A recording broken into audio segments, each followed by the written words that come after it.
It's October the 4th, 2024. I'm going to be your host tonight. I'm Dana. I hope you're doing well.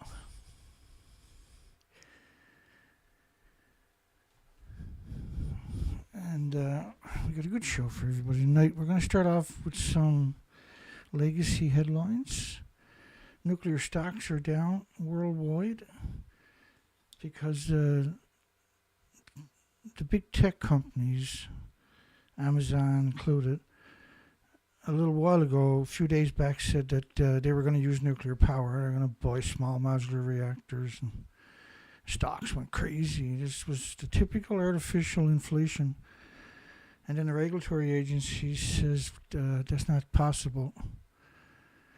So then the stocks plummeted again a few days later, right?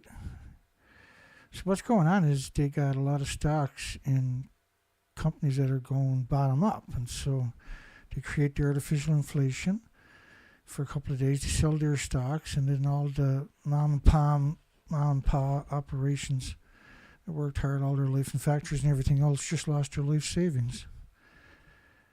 And the Globe and Mail out in British Columbia, the biggest media in Canada, has been doing that itself, not mentioning all the other medias, but they've done it religiously, 3 to 4 times a week. They have a huge crew at that newspaper, and that's all they do is artificially inflate stocks.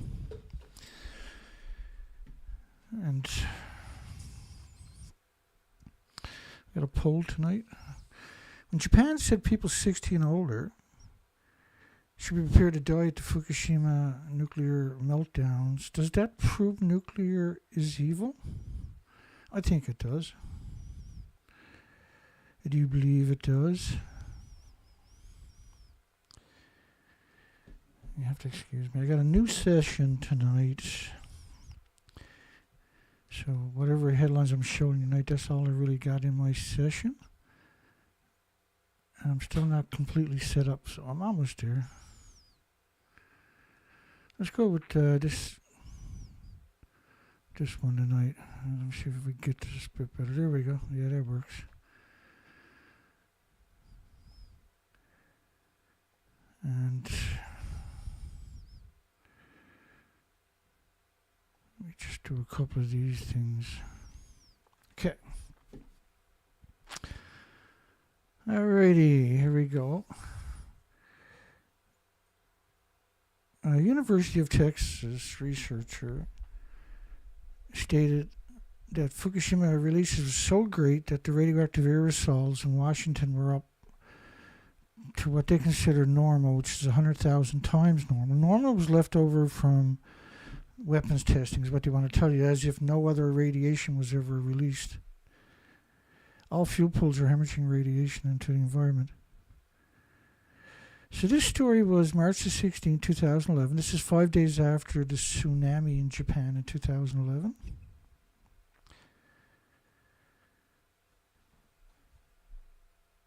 Plutonium and fuel rods cause for concern.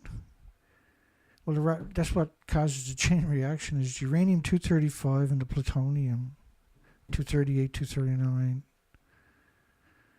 240, 241. About 6% of the fuel rods in reactor 3, number 3, at the Fukushima Daiichi power plant are made from so-called mixed oxide fuel. It's actually called plutonium mixed oxide fuel. And it's reclaimed uranium plutonium. And plutonium is 100% man-made, which contains plutonium as well as uranium. Dennis Flory, a top safety official at the agency, at the International Atomic Energy Agency, pointed out that all used nuclear fuel contains plutonium. It forms naturally within conventional uranium fuel as the uranium is bombarded by neutrons. It forms naturally. Right? And so the way they say it, it disarms people in appreciating the enormity of the issue of plutonium. I'll give you a little bit insight on that in a moment. And although plutonium is a long-lived emitter of radiation, it's also quite heavy, and so it's not likely to move very far downwind. Rare cases, eh? All the isotopes are the same size, by the way. It's some statement, though. It's not likely to move very far downwind. Like, it's the gallows laugh because of the seriousness of what we're talking about. And the reactor that they were talking about, the plutonium mixed oxide reactor, is that building right there. So it's hard to appreciate, if you're not familiar with the subject, how a single reactor building can cause so many issues worldwide.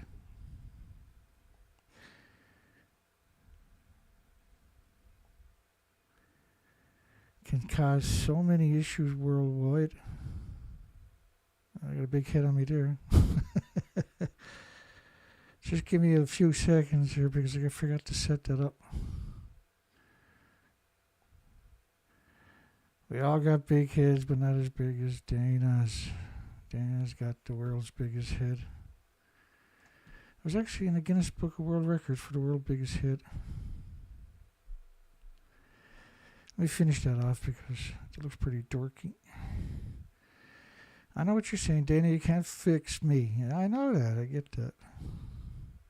Thank you so much. Let's put in a trajectory for the zoom, or for when I'm coming in. Just go top left-hand corner. Let's try that. Zoom out to the top. That's pretty fast, Dana. Slow her down, Dana. As slow as I can do it is 2 seconds. Looks like that. I think I should come in from that corner up there. I know potatoes, but just give me one. Just entertain me for 1 second. There we go, up in that corner.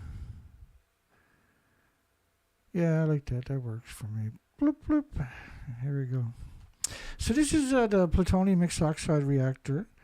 It had 8 reactor cores at the top of the buildings. Each of these reactor cores are much, much bigger than Chernobyl. And it would be safe and prudent to say that it's 100 Chernobyls, not counting the fuel pools that were at the top of the buildings. And when you watch the videos, you'll actually see the fuel pools falling back down to Earth and the reactor cores. And so these are huge reactors compared to Chernobyl. Chernobyl was a new reactor, and on top of that was a graphite reactor, which doesn't mitigate the fact that they closed 9,400 farms in Ireland, Scotland, and the United Kingdom.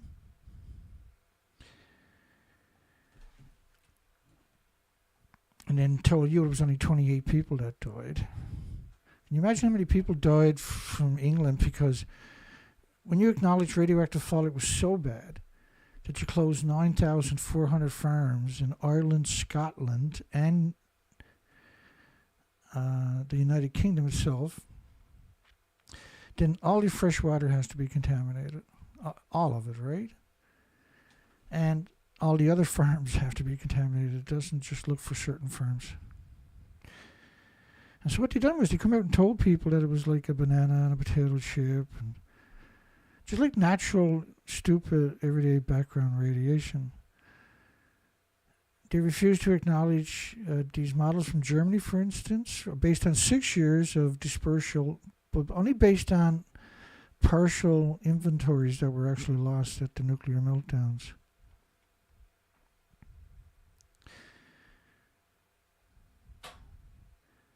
Okay, we're starting to get somewhere now. Getting back into the groove of it. The tsunami was quite striking. And so it chewed up hundreds and hundreds and hundreds of miles of the coastline. Plutonium will no longer be measured, almost impossible for a normal person to detect it. And by the way, the plutonium isotopes is the same size as all the other isotopes.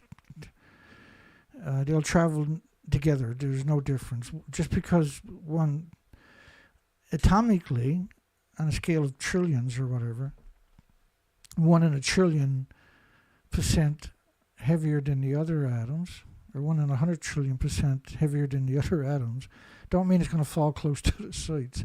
But that was the story that they fed you. And I think, and this was the International Atomic Energy Agency that done that to you, by the way. And 6% of the fuel, so there's 8 reactor cores at the top of the buildings, but 6%, it was around 250,000 pounds of plutonium in all the reactors. If you just average it out at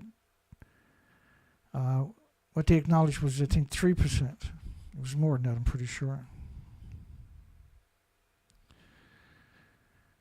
Yeah, there you go, the MOX in the Pacific. And so why is MOX a standout? So they stopped measuring, I'll show you that in a second. Plutonium will no longer be measured. It's impossible for a normal person to detect it, and Geiger counters can't detect plutonium or curium, which is the biggest byproduct of the radiative fuel rods or anything else. So how toxic is plutonium in animals? So they've killed many millions of dogs and puppies. The study was conducted to determine the biological effects of inhaling 238 plutonium, but this is applicable. 239 is the worst one on top of that, and is the most prolific one, not 238. 144 beagle dogs were allowed to live out their lifespan, and tumors of the lungs, the skeleton, the liver occurred beginning with 3 years after the poisoning. And bone tumors, which is the most worst way you can die, found in 93 dogs were the most common cause of death. They were given no sedatives during their agony. Lung tumors found in 46 dogs were the second most common cause of death. Are you hearing a lot of lung tumors over the last number of years? Post-Fukushima? All right, so these findings in dogs suggest similar dose-related biological effects could be expected in humans accidentally exposed. But the problem with the suggestion that the dogs, similar effects would be expected in humans, is that the animal's kidneys are 50 times more efficient than the humans at filtering out the plutonium. Which means the human, whatever happens to the animal, is 50 times more vulnerable. The humans are not 50%, but 50 times more vulnerable. And the dogs were so vulnerable, they all died. So what's the odds? And they say the findings in dogs, and this was the United States Navy Loveless Respiratory Research Institute, led by Dr. Raymond Gilmedy, who has published over 93, last time I counted, it was probably a decade ago, had done 93 studies on beagle dogs and beagle puppies. And another study that he had participated in was the fact that the curium isotopes are a major byproduct in the irradiated nuclear fuel. So when the fuel comes out of the reactor, it's still splitting atoms for millions of years, and that's why nuclear is dangerous. But the biggest byproduct isn't the plutonium or the uranium or iodines or cesium or something, and they're very plentiful on a lethal scale for all species worldwide. But the biggest byproduct is curium isotopes. And ignore the fact that they're a significant fraction of the alpha-emitting radionuclides, which is an attempt to downplay it. It's the major byproduct. So if you take all the gammas, alphas, neutrons, betas, the curium isotopes are the major byproduct. So you're including all 1,000 significant fission products that you should be worried about. But curium isotopes, you need lead shielding 20 times thicker than you do for plutonium. And of course, plutonium killed all the dogs in all the studies, right? And humans, kidneys are at least 50 times less efficient than animals that remove plutonium. And plutonium is a massive concern. And you can't have curium isotopes without a significant more, or plutonium isotopes in your body with a significant bigger fraction of the curium. But you can in a controlled study where they isolated plutonium and that's all the animals sniffed. If they put the dogs in a radioactive plume and let them live out the lifespan, it wouldn't have been nowhere. It would have been a fraction of that lifespan.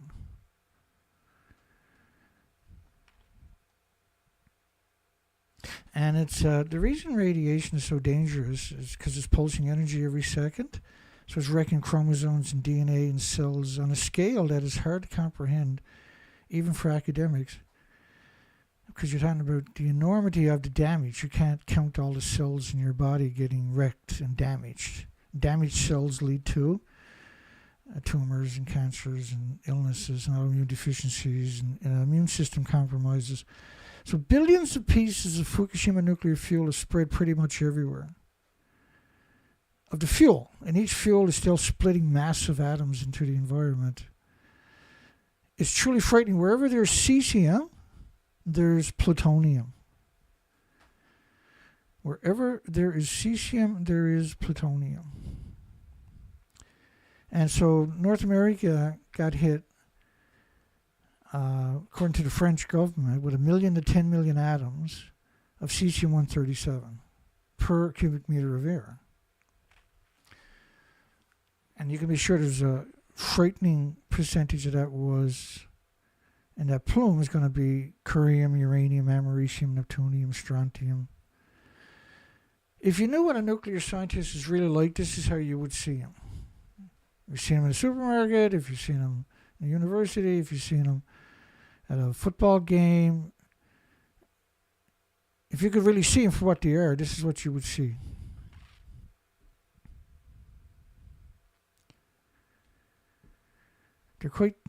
They're quite frightening because they understood everything that I'm telling you for a very long time. And they didn't bother trying to warn you or mitigate it. Or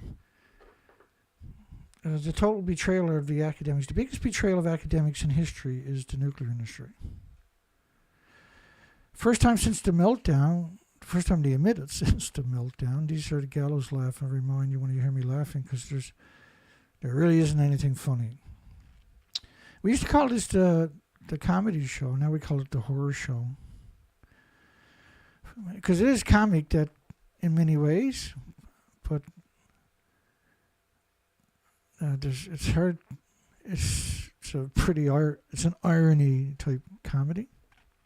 First time since the meltdown, surge in radioactive cesium levels cause incinerators. So suggesting wherever there's only cesium that is causing the problem is pretty frightening, right? That the journalists will repeat those narratives because the journalists clearly would know. Tokyo neighbor cesium, again cesium. It's been a cover story for basically 80 years now. And see, don't get me wrong, cesium brutal. Pulses energy 600 feet every second. Tokyo neighbor, cesium approaching levels found in Fukushima. The Chiba incinerator dust left over from the incineration at 70,800 atoms per kilogram. So a Bqm², a BQ is called a Bqm². That's the pulse of energy almost at speed of light every second from the atom, from the anthropogenic man-made atoms / isotopes. Chiba incinerator dust, and the reason they do that is so you don't think of how many physical atoms are there. Or you're thinking of, and then when they call it a decay, it's not really a decay. A decay would be something that happens quick, like it decays to nothing fairly quickly. These can retain cesiums for 300 years. It will pulse energy almost at the speed of light in every direction. It's an actual explosion. And that explosion, it's like a bullet going off in all your chromosomes and your cells, your DNA, and causing permanent lesions to your organs of all species. And imagine what it's doing to us in such a tiny amount. Imagine what it does to the insects and the staples of the food chain, like the phytoplankton. Highly radioactive glass rained on Tokyo, and Fukushima nuclear fuel with 500 trillion atoms a kilogram. Significant consequences for the human health. Now, officially, they moved the goalpost August the 24th of last year and made the bold statement. This was the International Atomic Energy Agency, hand in hand with the Japanese, the Chinese. And what we see now is very clearly, too, and we can no problem proving this, it's not a theory, that China, Japan, Taiwan, South Korea are working together with the International Atomic Energy Agency to hoodwink the Asian nations.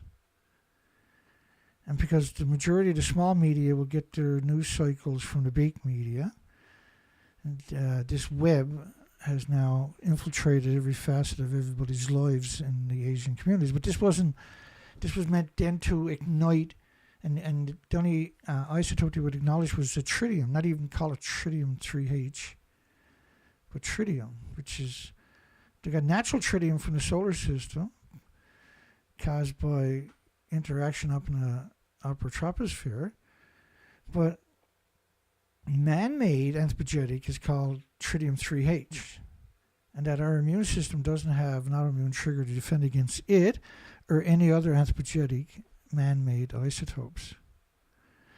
And so the significance of that is it attacks everything with replicating cells, so every species.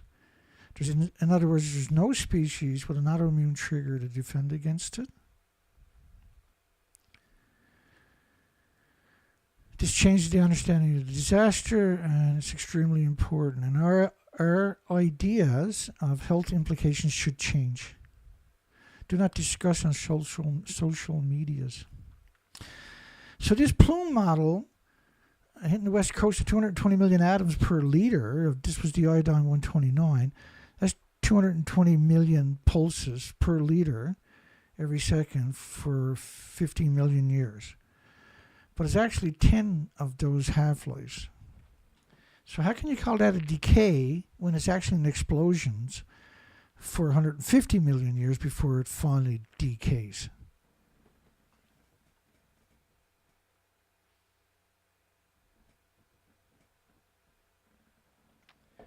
I'm just going to get a little sip of tea there.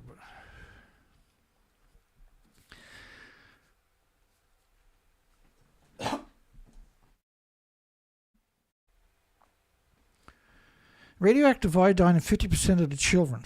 1 in every 2. Not in microsieverts, which would be frightening. A microsiever would be considered frightening. But 35,000 microsievers is catastrophic, right? Air samples in Tokyo at 270,000 times more. And of course, when they talk about cesium, then you're left with the reality of why do they hate you? What did you do to them that they hate you so much that they would only acknowledge cesium? Why does the nuclear industry and journalists, see the journalists, if the nuclear scientists come out, you're never going to watch your TV again, right? But if the journalist comes out, you might turn that station back on. But you're not going to turn it on if you see this. You don't want your kids scared every night, right? Air samples in Tokyo are 270 times more contaminated with. So if it's 270 times more contaminated with just cesium-137, then it's 2,700 times more contaminated with strontium-90, for instance. And it's the same then for the curium isotopes. And plutonium, americium, neptunium, strontiums, and 1,000 of other fission products. Now, the official story as of last year is none of this I'm showing you tonight has ever happened. Because you didn't pay attention and you won't find it on your own. So the official story now is there is no meltdowns, nothing blew up, and that nuclear is clean, green, and too cheap to meter. None of these assertions, of course, are going to be true. And the significance on your health are so catastrophic that the fact that nobody's aware of it is the only reason they can continue to do what they're doing. So your garbage is so radioactive you can't get rid of it. Their sewage is so radioactive they can't get rid of. The ash from the garbage is so radioactive they can't get rid of. The sediment from the water filtration facilities are so radioactive they can't get rid of right across the country. These attributes are applicable right across the entire radioactive country. June the 2nd, 2011, the International Atomic Energy Agency today admitted there's no such thing as a safe level of radiation. That the standards are based on benefits, but there is no benefits. Oh yeah, the standards are based on benefits. But like we have terrorism laws, so in case somebody gets a gram or 2 grams of radiation, and they put a conventional explosive stuff on it and blow it up in New York Central Park. And that will isolate that park and those neighborhoods around that for hundreds of years, thousands of years, tens of thousands of years, because of 2 grams. And the reason being is because the particle, a single atom, gets in your body attacks it for the rest of your life with white blood cells. In other words, there's no such thing as a benefit. But that's what their safety standards are based upon, is natural stuff, not man-made stuff. And this is why they're able to poison. There is no law that makes it illegal to poison you. It's not illegal to poison you with radiation. The Congress in the United States, for instance, the parliaments in Canada and Britain, the diets in Japan, the politicians of all pro-nuclear and nuclear enabled countries don't have the authority to make it illegal. Only the regulatory agencies of those countries have the authority to make it illegal to poison you with radiation. And a single atom can poison you. And all nuclear power plants, when they take the fuel out of the fuel pool, it's hemorrhaging directly into the atmosphere. In other words, there's no containment after the first 14 months. When you take the fuel out of the reactor, now it's, instead of splitting atoms to boil water for 1 million homes and businesses, it's still splitting those atoms with no containment, but the atoms now are released up tall, skinny stacks on site. Because they love you so much. That's what I mean. Like, you can't roll out the nuclear scientists about any subject. You have to roll out the journalists. Because otherwise, you're going to become very frightened of the nuclear industry, right? Nowhere to run. So that means every house. It means every town, every city, every community, every school, every library, every police station, every university, every hospital is going to be getting pounded with anthropogenic man-made radiation from Japan. At 50% of the level seen in Tokyo, and Tokyo was 270 times more than weapons fallout peak. It was much higher than that. We got one study showing 28 million atoms after a single rainfall per square meter on the ground. This is forever stuff. So they decided just to make it disappear, pretend it never even happened. And they took that to the next level August the 24th of last year, when they made the assertions, now there is no nuclear meltdown. They don't want to be blamed for exterminating the planet, in other words. And remember, the dog study latches onto the lung tissues. It's even worse than that. It's worse than you can imagine, unfortunately.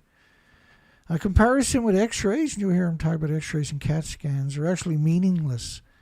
And that inhaling the anthropogenic man-made radioactive particles increases the exposure from radiation by a factor of trillion, because it's pulsing every second inside your body.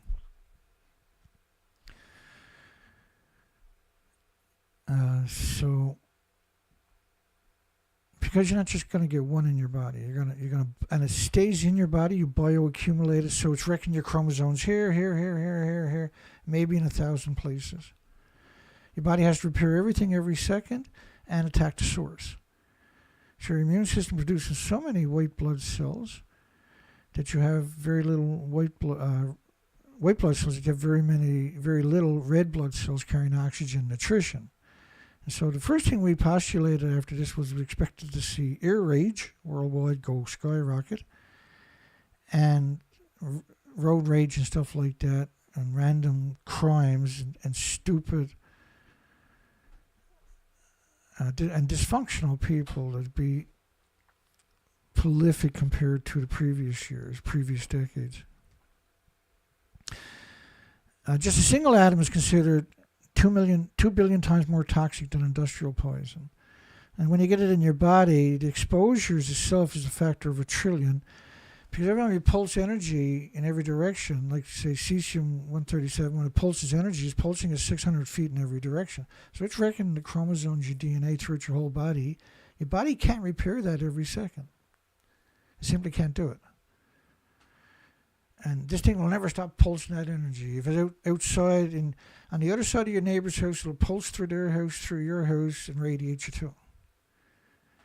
And doctors in the 50s and 60s described it in studies and lectures and presentations as a biological weapon, which was quite appropriate and still is and always will be. When Tokyo's drinking water announcement, it was unsafe. Hello. Hang on, go ahead, hello. Yeah, this is James. Can you hear me?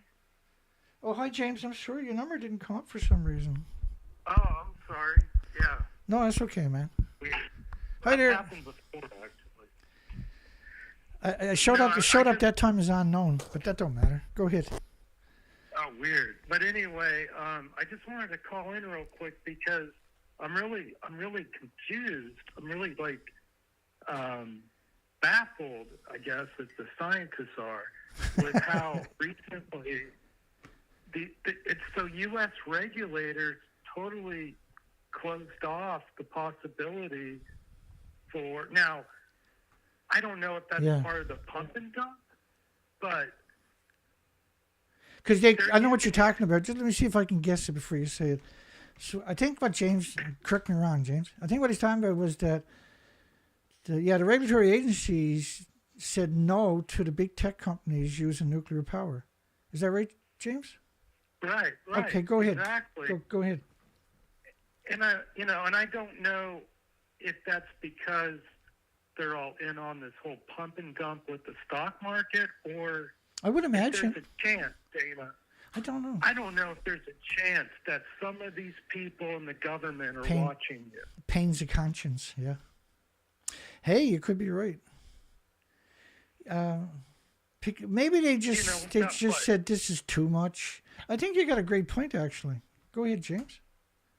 Well, it's just interesting because one of the stories they're trying to say that there was a discovery of a rare bee species where Facebook wanted, and it's like, bees of all things. Yeah, right? I got that story for later coming up. Go ahead.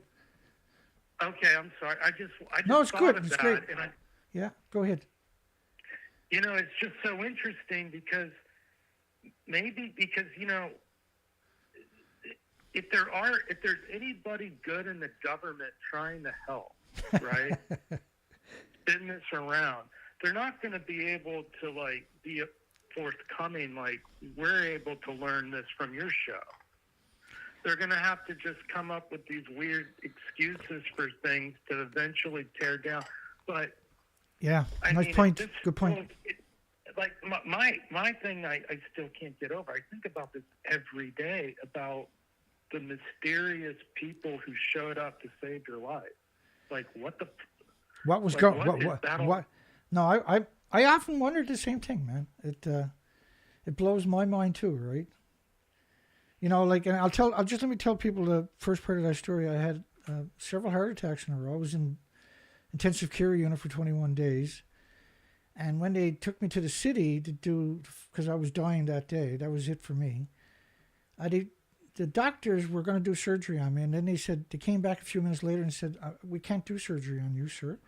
You're CIA, you're FBI. And I said, of course not. They said, well, we can't do surgery, but there's a team just landing in the city. They'll be here in about 10 minutes. And you're going to be good hands. These are experts. And they gave me 7 stints, which is a record for Newfoundland, where I'm to currently, in the Atlantic Ocean. That's a record. And then they got on their planes and flew back out again. And why I was waiting for them to show up for that 10 minutes, every nurse in that emergency unit, which was the prepping unit for the dye test and the surgeries, every one of them came by and peeked at me and smiled at me and waved at me. Every one of them. Right. So something was said that I'm not aware of. But yeah, go ahead. It was pretty incredible, man. You're just so confused. You're like, what is going on? I wasn't arguing. I never had no options. And I was like, I said, okay, that's it. There's somebody out there paying attention, and decided that, hey, he's a pain in the arse, but we got to keep him around for a little while. Well, I feel great, like health-wise now since that. I mean, I was going to die that day. And to get a second lease on life is impressive. If you think about like the people with all this money in the world, like the Rockefellers or the Rothschilds or whatever, there's always one in the family, right? Yeah. That's like, wait a second. About the planet. Yeah. You know what I mean? Yeah. No, that's right. No, that's what I'm saying. They're saying to themselves, hey, wait a second, right? And, well, whoever done it clearly was able to convince the Canadian government to not touch me. Right? I took precedence, and I remember the nurses were kind of upset because when the head nurse and the doctors, there was two of them, when the head nurse showed up, she said, okay, who's washing up right now? Right? And she sounded military. She took charge. And there was no messing around. When I was in the surgery, now I was there before for the dye test, and that was the same doctor who was supposed to do the surgery. He said, we can't do this because it looks like you need open heart surgery. So they sent me back out to the other hospital, and then we had snowstorms. We couldn't get into the city. So they were talking about their cabinets and everything they picked out for their kitchen, and there was chatter the entire time. But when I was in there to get the actual surgery with this crew that flew in, these wonderful people, they never talked. Like, it was all business, and I was there for a long time. It was all business. And they had a stack of stuff, because they were tearing stuff out and they would just throw the wrappers on me. They were all like I didn't really exist from the surgery part up. They were looking at the monitors, because everything's done by monitors, right? They're putting something right up your veins, right? And it's bizarre, but yeah, it was pretty impressive, man. Yeah, go ahead, James. No, it's so hardcore what you went through, and just, I don't know, like it's just unbelievable. Like, it's just, thank goodness, hey boy, but that's got to be proof that part of the world cares, understands what they're doing, but they can't get in the way or something. It's weird. Like, well, I'm ostracized from all chat rooms and stuff like that. I noticed that years ago in the nuclear chat rooms, they used to refer to me as the bastard. And when somebody would say, well, who's this? And somebody would perk up and go, Durnford, right? And then it's like, who's Durnford? And somebody else would punk up and say, blah, blah, blah, right? They would just skirt around, and finally somebody would say Dana Durnford. And then the next day when you check the blog, that information was gone. The words Dana and Durnford would have been extracted from the site. But you stood the test of time, and here we are now. That's just... The bastard. I mean... Which is appropriate, wasn't it? When you think about what I'm actually really like with these people.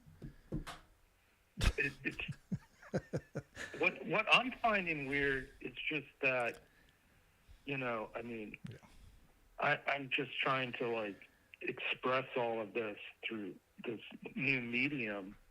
Yeah, the music is wonderful. Music is...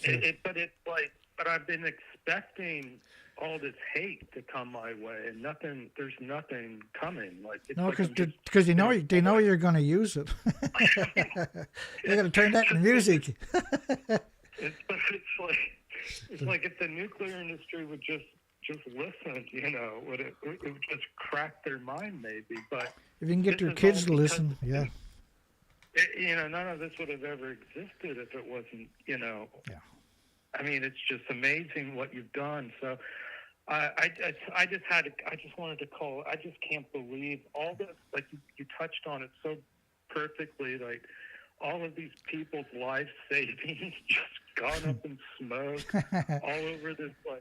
And Well, I'm like you, where I think better. I'm like you. I think about it all the time, and then when I'm doing my show, sometimes that meant that I thought about it so much that now I can't do anything but say it. I have to say it now, right at this stage. It's very interesting, though, that I'm always. I notice I'm the happiest when I'm covering this topic, when I'm always looking at this subject, when I'm redoing the research and trying to. I'm most happiest when I'm putting the boots to these people for some reason. It's bizarre, right? And if anybody's not familiar, James Lucid is calling in, folks. You'll see him in the comments section with the yellow. And he's got a whole bunch of music at his site. Download it and turn it to MP3 and put it on your kids' phones. And make them listen to it. Put it wherever, you know. Don't give them their allowance until they can recite the songs.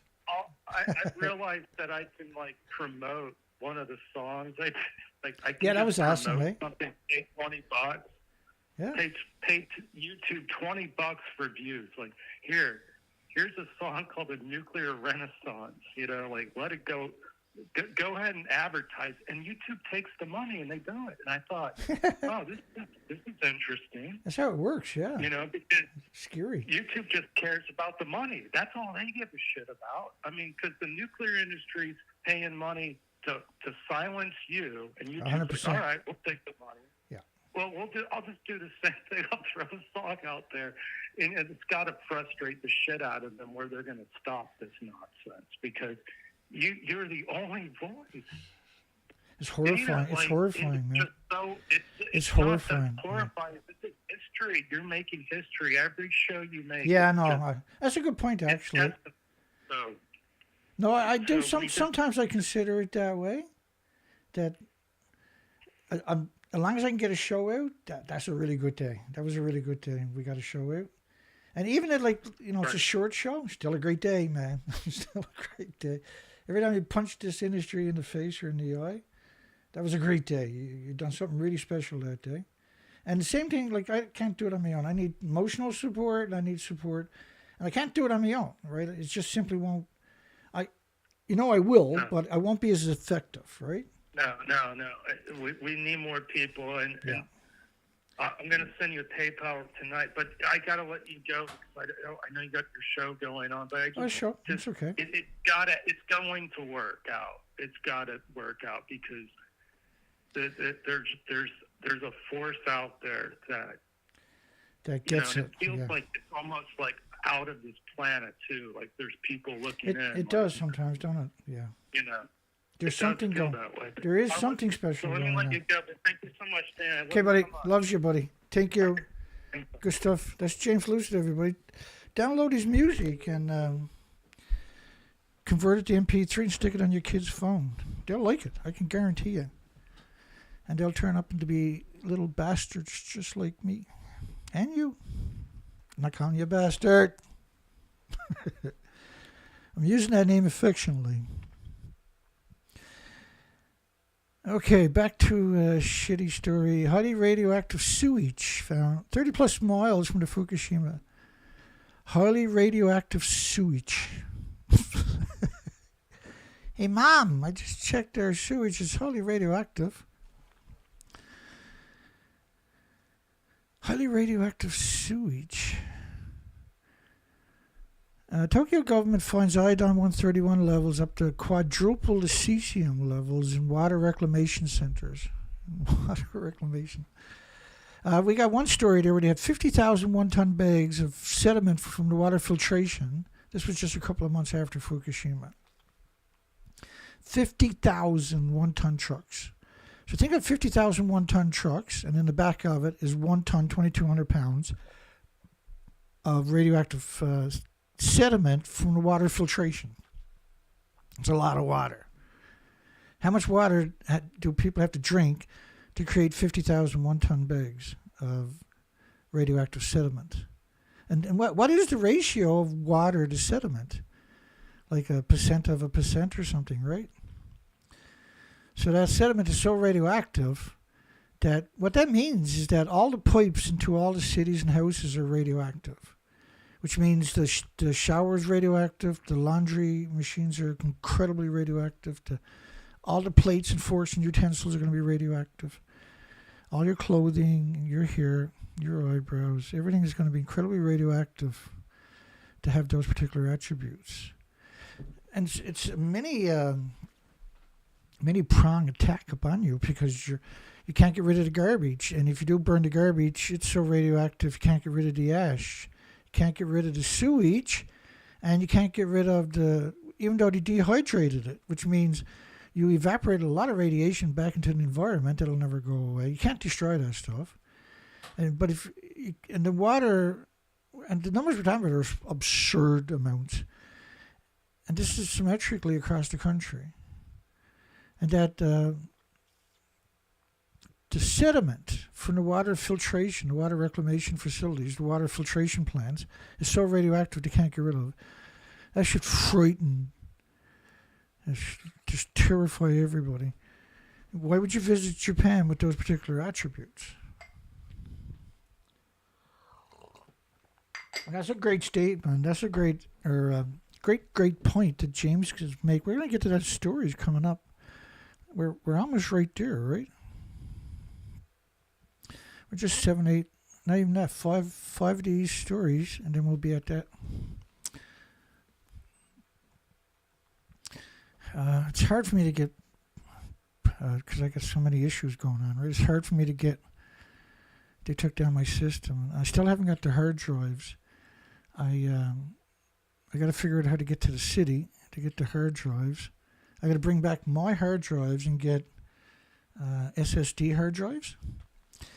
And I'm gonna have to do everything from recent. Now, normally each of these sessions are loaded with 50,000 to 80,000 pieces of information preloaded, and I have multiple panes where I can put 10,000 in each pane, but I have 10 on each side. So theoretically, I can put an awful lot there.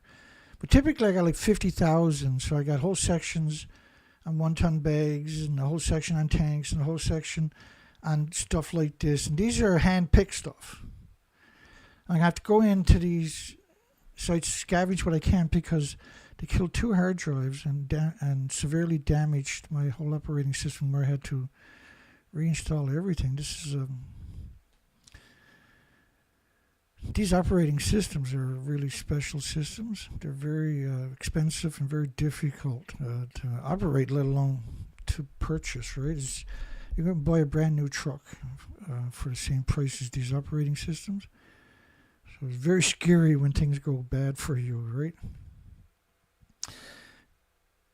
10 or 12 sewage plants test positive for iodine-131 in December. And what that meant was that you had a continued meltdown because they have a very short half-life. They're very nasty isotopes. For every iodine-131 you find, there's 10 times more 132, 30 times more 133, 31 times more iodine-129, to 132, 133 iodine-120. The 132 and 133 iodines are 9 times more efficient and effective at ionizing and radiating the thyroid gland than the iodine-131 is, which is incredibly effective, which means you're producing radioactive hormones, basically, for the rest of your life, or your children's lives. Let's keep moving. We only got 4 more of these, and we're going to start the show. If I don't laugh, I'm going to scream for sure. High levels of radioactive material found in Tokyo. 170,000 atoms a kilogram of slag approaches levels found in Fukushima. So the sewage, Tokyo, 36 million people, metropolitan Tokyo, at 170,000 atoms per kilogram for their excrements, their sewage. And the slag is what's left over after they evaporate the sewage before they put it into 1-ton bags. Normally it would get used as fertilizer, apparently, which is absurd. Or they burn it, right? But it's so radioactive, like 107. If it was 85 atoms per square meter, let alone a kilogram, you got to multiply 66.6 by the kilogram to get a square meter. So 85 at a nuclear site, 185 counts, aka becquerels, per minute, would be an evacuation zone at a nuclear power plant. So the people are so radioactive that it's impossible for them not to get sick. There's 865,000 extra cancers in the first year. Extra cancers in the first year by 2012. Not everybody got health care. Not everybody's diagnosed. And by the way, cancer is not the only illness or disease or autoimmune deficiency, injury, illness that'll manifest. And it'll manifest quite quickly when you're talking about these types of numbers. In other words, when you're talking about that kind of number, these are shocking numbers we're talking about in bodies. So imagine what happens to the insects, the birds, the mammals, and animals in that ecosystem. 600 kilometers from Fukushima, Osaka, which is the 3 biggest auction blocks for seafood on the entire planet. I dealt with them years ago when I was trying to start up a fish plant here on the East Coast. And I went to the Canadian Embassy to get the documentation on the prices of sea urchins, because this coastline is a very cold water and it produces a lot of product, around 35% recovery, when 14% would have been considered really good for the reproductive organs. The uni, which is what the Japanese covet, and they'll pay like $1,400 a kilogram particularly during the New Year, for instance, the 2-week New Year celebrations. It's huge money to be made. But the problem was getting it there. They didn't want you to fly on Air Canada or Canadian Airlines because they were so rough with the product. And that the locals here were so barbaric, they would just chop up the products. But anyway, Osaka, 600 kilometers away, was high levels of cesium. So high levels of plutonium, high levels of americium, high levels of uranium, high levels of curium, etc., right? You can't just have one without the other, so that's really important. Incinerating radioactive material could contaminate the environment. Incinerating radioactive material could contaminate the environment. Because a journalist can't just come out and tell you, my God, they're burning it and releasing it into the environment. Their job is to come out and tell you that it's going to be okay.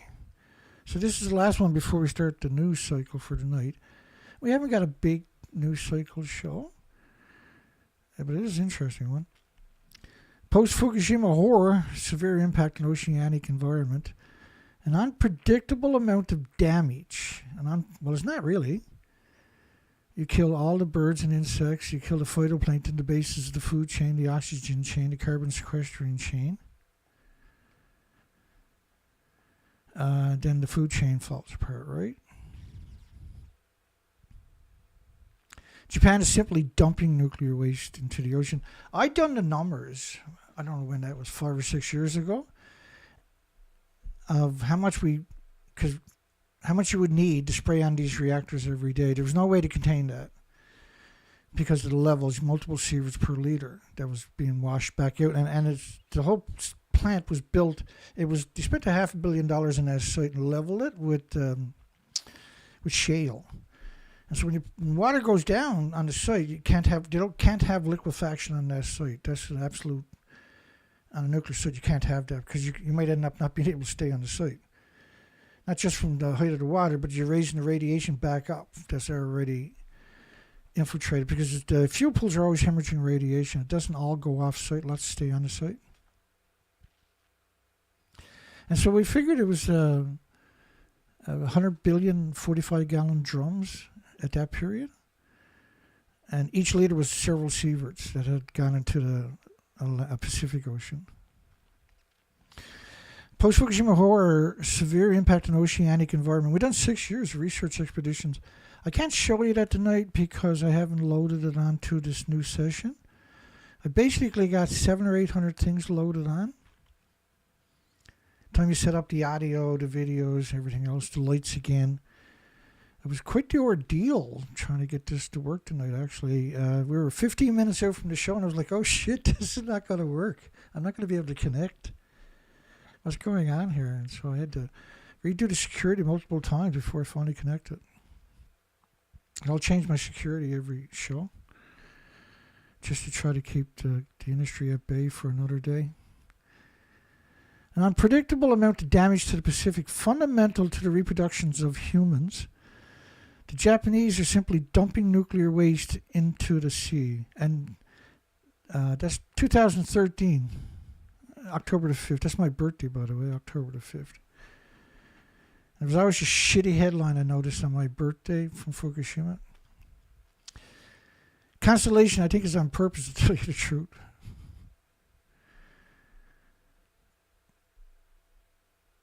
It was March 11th that I got injured in a diving accident at the end of my career, by the way. If it wasn't for that accident, I wouldn't be here today doing what I'm doing. You know, quite a long time before Fukushima happened.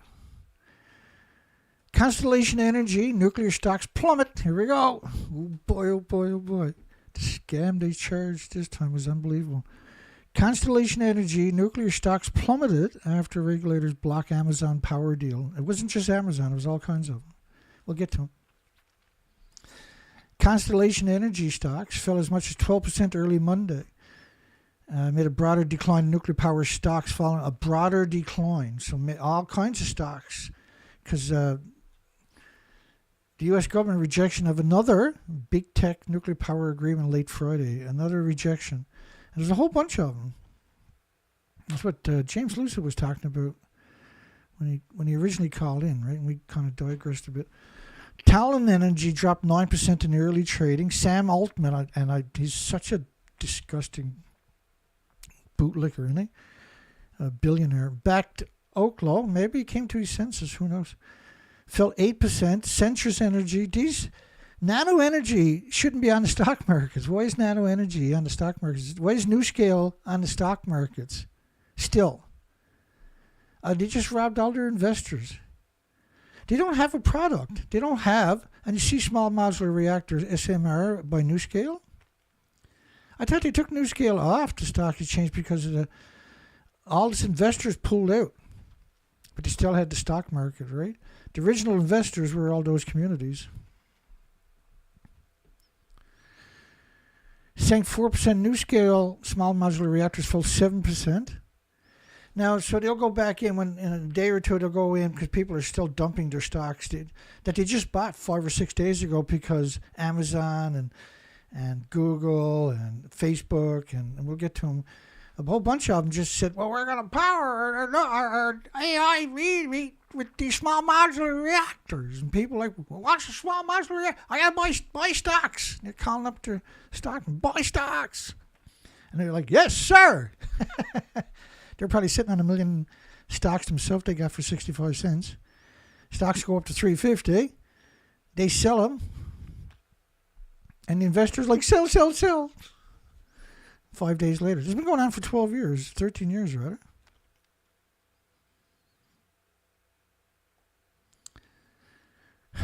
And this is Oklo place in the nuclear race. Has agreement with the Department of Energy to prep a plant in Idaho. To build an experimental small modular reactor that they don't have a license into the regulatory agency for. You're talking 10, 20, 30 years down the road before, if it's all successful, it'll be 10, 20, 30, 40, well, it'll be 20, 30, 40 years before that comes to fruition, before you're mass producing it. And by then, geothermal, people will come to their senses and be using geothermal, right? If you knew what a nuclear scientist was like, this is what you would see. This, because you'll see that, but the reality of it is, you always see a handsome or pretty journalist to sell you the hideous, monstrous academic, nuclear scientist or scientist to make them look almost human, right? Oh yes, talent stocks are tumbles. Who didn't see that coming? I should start playing nuclear stocks, right? So every 3 or 4 or 5 days, everybody's gonna be dumping their stocks. I come in a couple of days later, buy a bunch of stocks because I know this scam is gonna happen again in 5 or 6 days, or a week or two. I know it. I guarantee it. I write it down, take it to the bank. Start off with $1,000 and give me by the end of this year, and I'll have $30,000-$40,000 sitting there because I've done that routine over and over and over every 5 or 6 or 7 days. That's the trend. That's what we've been looking at. That's what it is. That's the fact. That's the documentation. And I can do a whole shows for about 3 months straight with those attributes that we've already collected over the last 13 years. Nothing but that. The nuclear power renaissance hit a speed bump. What are you talking about? There is no nuclear power renaissance. This year alone, there'll be 660 gigawatts of solar power coming online, just of solar power, not counting any other renewable type energies. And what was it? Nuclear went backwards 2 gigawatts. They lost a bunch and a couple came online, right? But they're still going backwards. They're down around 400 nuclear plants worldwide operating. They're falling apart.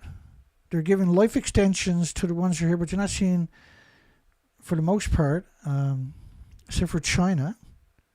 And China will come to its senses too in the near future. Nuclear power renaissance hit a speed bump after a federal commission limited how much power Amazon could use from a nuclear disease factory in Pennsylvania. They're talking about 3 Mile Island. They want to restart 3 Mile Island's closed reactor. That jump started just that rumor. There's a rumor. Hey, did you hear? They're going to start with 3 Mile Island. Remember a few weeks back when they were talking about that? And the stocks would a couple of days later, like, nah, it'll never happen, right? And then all the stocks go boom, boom, boom, boom, boom, boom, boom. And that's when you buy, right? And then you resell. Wait a couple of weeks, watch that trend. Come here and watch these shows. See the trend. Wait a few days, go buy your stocks because the price dropped out of it. Don't worry, the pump and dump is, like James Lucy said when he called in, right? The pump and dump. He's been seeing it here the same as me and you, right? It's undeniable. You don't need to talk for hours like me. Just pump and dump. That's the reality, isn't it? Big tech companies like Amazon have turned to nuclear power this year to solve a problem. They're scumbags. They're too stupid to build geothermal, or they just said that and got quoted so they can artificially inflate the stocks that they'd already bought and get rid of them, right? The pump and dump. And so there must have been a lot of stocks sitting with the tech centers. They need lots of electricity for the data centers. So Google just built multiple megawatt geothermal plants around one of their data centers. It was enough to power 2,800 homes, 2,800 homes, which are processing increasingly complex artificial intelligence applications. Well, we're not even scratching the surface of how intelligent these things are going to be. Like, it's insane what they can do now with just this artificial intelligence. But it's, the Murphy's Law was technology will dump every 1,800 months, I think it was. And now it's going to be doubling every 6 weeks or something. But artificial intelligence will eventually, somewhere in the next 5-6 years, I would imagine, will get much more efficient, right? And like my new phone has artificial intelligence baked into the chip. I don't need to be online to use artificial intelligence. It's baked into the chip. And so I can tell it to make pictures like you're seeing. Like you see these pictures that I produced. And we created, not that long of a period of time, 11,000 of these pictures. So some of this stuff is unbelievable. Like some of this stuff is very... Let me see if I can find something that'll look too crazy. I got a tendency to make scientists look a little bit unflattering. I mean, they really do look like that. Sometimes I'll overemphasize it on the pictures. Let's get back after it here. Hang on. Nuclear power fits the bill because it doesn't emit carbon. What are you talking about?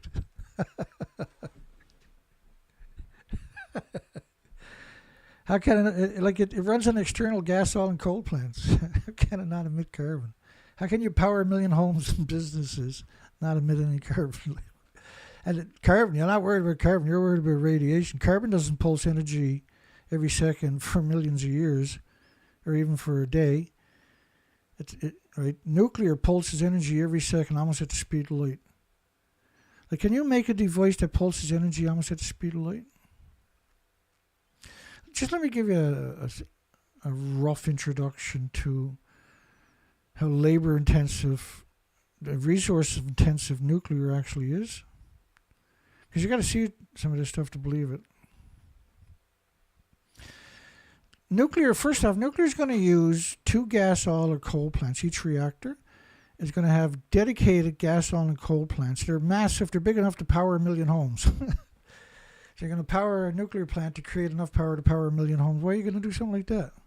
Each reactor needs 4,500 tons of water a minute. It's going to boil that.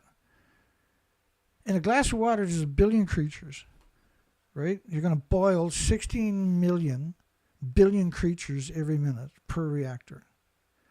So in each glass of water, and this is a copper mug, copper inside, outside, and they're really good for structuring your water. By the way, but imagine you're boiling 16 million glasses of water every minute. So it's 4,500 tons, 1 million gallons a minute being boiled. And each glass of water has 1 billion creatures, and 75 to 100 million of them are the phytoplankton, the basis of the food chain, the basis of the oxygen chain, the basis of the carbon sequestering chain.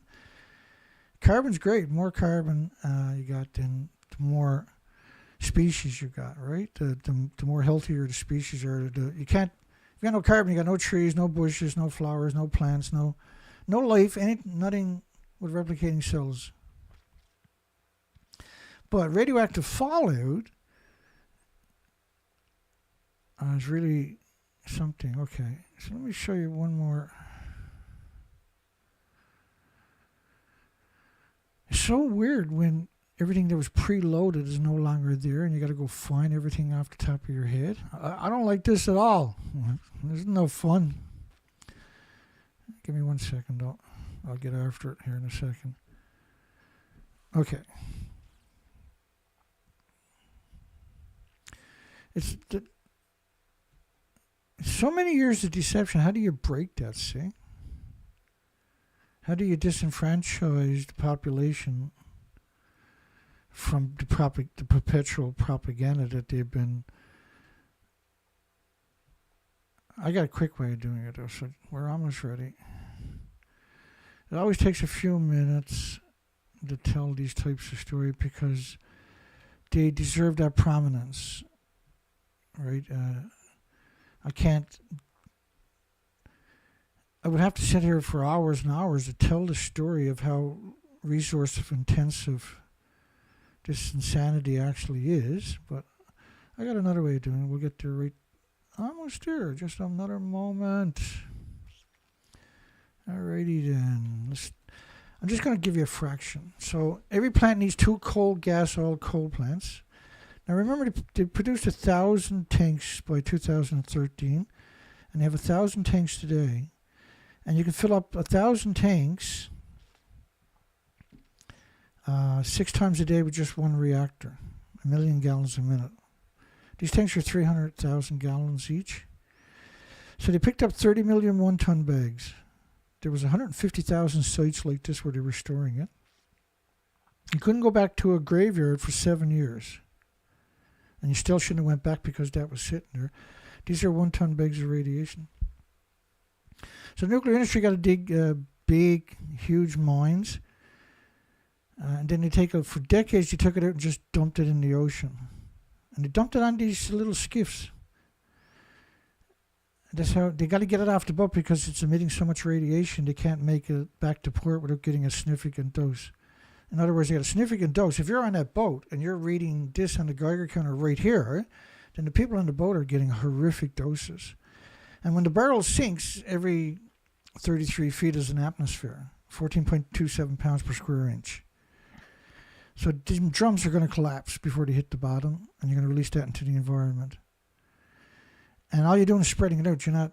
You can't destroy it. You can't burn it in an incinerator and destroy it, and you can't dump it in the ocean and destroy it. And she was very foolish to go back to that supermarket that's been abandoned but it was trying to prove something to the rest of the world, that nuclear has no real true attributes, right? And that dumping it there in ground like they've done for decades, British was the most worst ones that I've seen. Britain dumped it into the ocean for 3 decades straight. Just the boats never stopped. They just drove along on the continental shelf, the actual nursery, throwing these barrels over. We can't get that nightmare back into the bottle, that genie back into the bottle.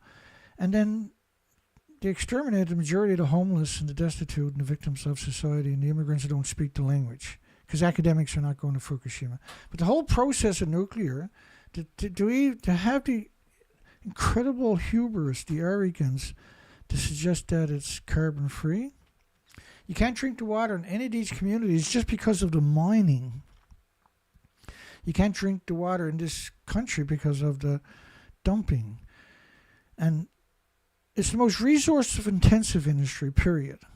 The uranium is. Just mining it is inconceivably resource-intensive.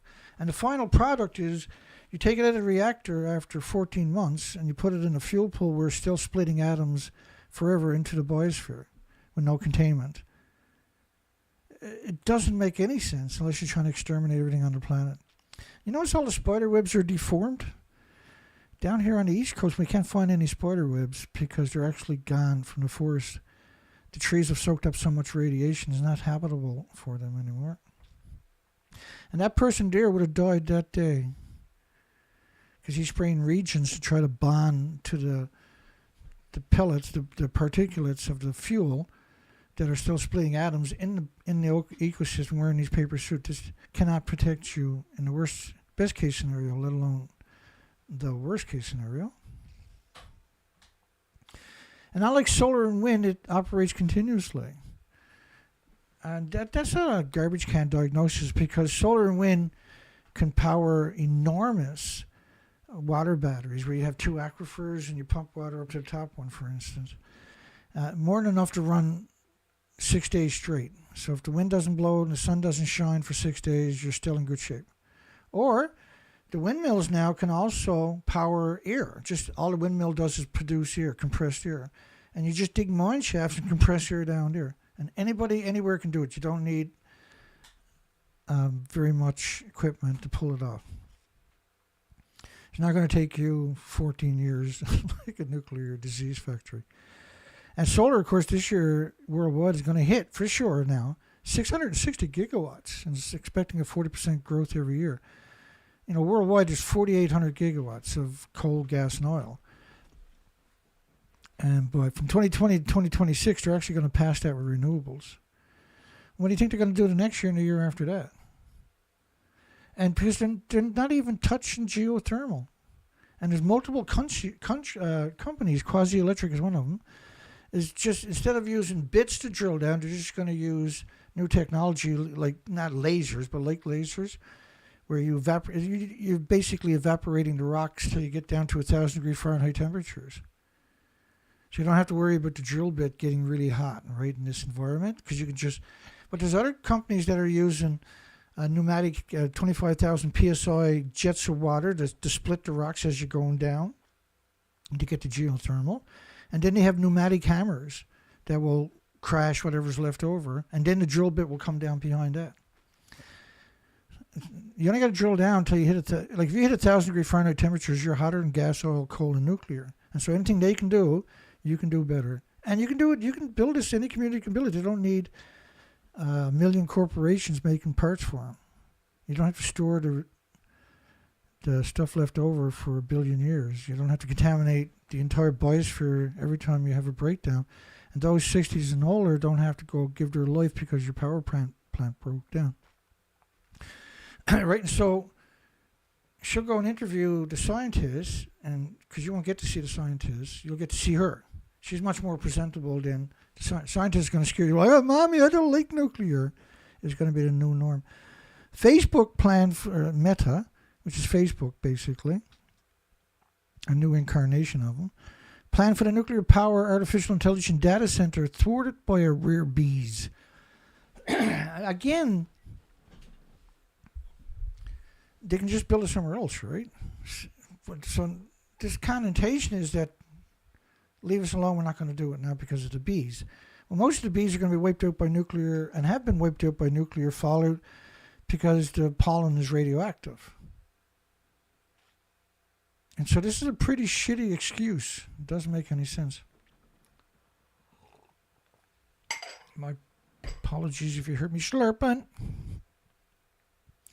The nuclear scientists are like, well, there's bees. We can't build anything, Dana.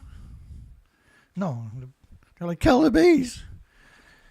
Meta's plan for a nuclear power artificial intelligence data center thwarted by rare bees. Well, why not build somewhere else? Why not just pack it in? Oh, that's it, boy. We can't do it. There was bees. Well, why don't you build it somewhere else? No, we can't. There was bees in the region. We don't want to build it somewhere else, Dana. No. There's something else going on you're not aware of. Meta plan for a nuclear power. Mark Zuckerberg is continuing to explore energy deals amid a big tech arms race over artificial intelligence.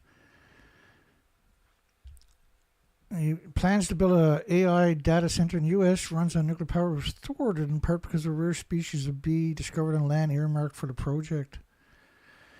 See, that's not that statement. That instead of the journalist saying, "Well, we're going to have to find another place," they don't do that. Had planned to strike a deal with an existing nuclear power plant operator to provide emission-free electricity. How are you going to get emission-free? How do you call dump, like the ponds from the mines? Those are chemical ponds. They're evaporated into the biosphere. How can you call this emission free? And once you get it, the whole process of processing it is absurd. It's absurd resource intensive. And then how much are they spending here in Canada? They're spending $26 billion to try to put it in a hole in the ground because they can't come up with a solution. Discovery of a rare bee species. There's like 25,000 rare bee species out there. On a location next to the plant where the data center was to be built have complicated the project. He told Meta's all hands on deck. Amazon, Google, Microsoft had all struck deals recently, and they'd done it spaced out. So there was a pump and dump at the stocks each time, right? They said they're going to go nuclear, the power, and the stock market, you got to buy nuclear, you got to buy. And people buy, and then 5 days later, like, sell, jeez, the bottom falls out.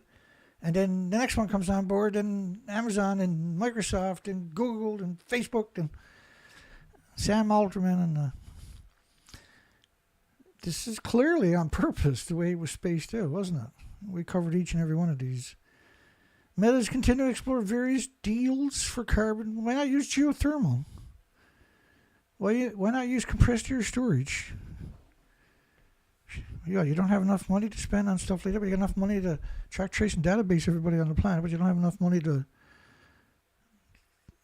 be human? Every bee is rare now. That's so sad. That's James' statement there. Every bee is rare. Burn, you got me again, buddy. Meta's continuing to explore carbon-free electricity. Why would you? Well, nuclear is not carbon-free. It's the furthest. It's the most resource-intensive. You know, you got 5,000 people driving to work every day. How much carbon is created in that every single day? It's absurd, right? And carbon, by the way, like the whole carbon-free is absurd because without carbon, you can't have life. Yeah, why not use mirrors and sand? There you go.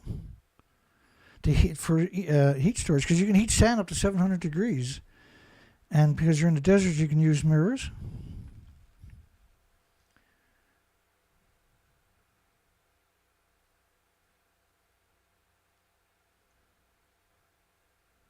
Just bear with me.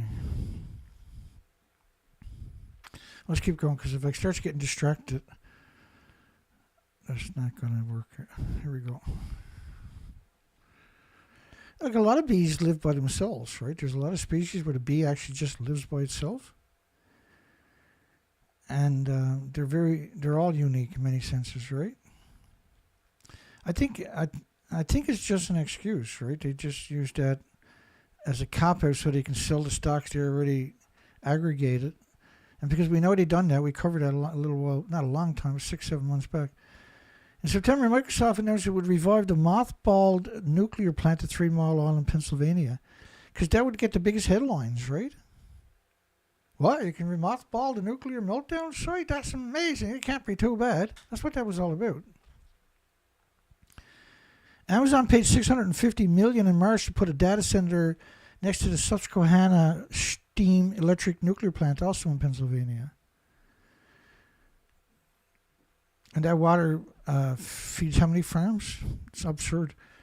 Radioactive water. Google, meanwhile, said last month it ordered 6 to 7 small modular nuclear reactors from the U.S. startup Kairos Power.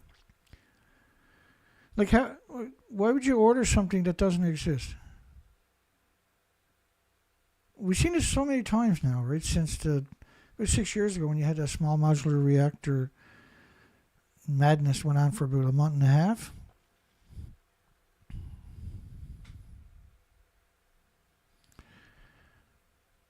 China appears to be building nuclear reactors at a fast clip, whereas only a handful of reactors have been brought online over the past 2 decades in the United States.